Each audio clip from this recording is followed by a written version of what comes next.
Hello, we're from Team 8610 TurboTech, and we're here to show you how to strip and crimp Anderson pole wires. So to start with, we need our wire stripper, our crimper, our Anderson poles, the hooks for the Anderson poles, and an unstripped, uncrimped Anderson pole wire. Before we start actually stripping the wire, we need to know whether it's stranded or solid.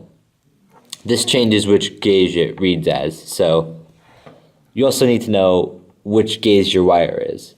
Now this wire is a 16 gauge stranded wire. You can tell because each cable itself has several little wires inside of it. So because of that, that means we'll be using the 16 on the strand. Before we start stripping them, we need to make sure the two wire cables are separated from each other.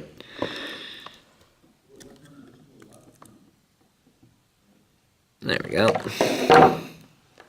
So now that they're separated, you can crimp each one individually. Now we have our cable in 16 on the stranded side. So now all we need to do is just strip it out.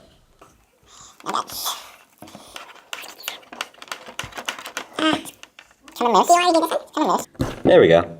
Boom. Now that we've stripped the wires, we did this one off camera, we need your little metal hook things. These will go on the end of here. So just try to put them on. Okay. There we go. So it just goes on like so, and then we're going to crimp it, but put the other one on first as well.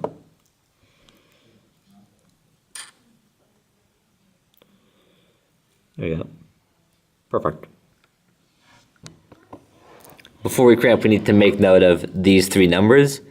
Use the one that's closest to the gauge of your wire. So we're using a 16 gauge wire, so we'll be crimping with the 15 number slot.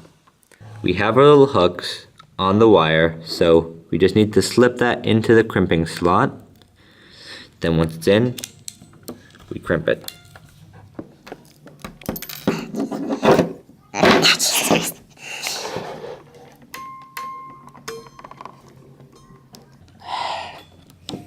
I think that has done it.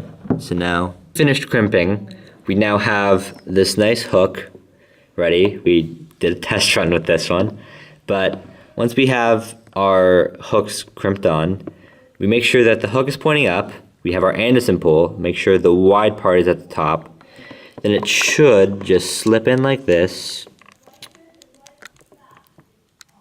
And once you fiddle around enough, you'll see now the top of the hook is pointing up inside here, where it wasn't. And now it's stuck on, and it's good. Once you have both on, is just to slide them on together like I've done. You'll see each one has a shallow side and an outstretched side. You just slip those together, and it should slide together very nicely. And then that's your Anderson pole.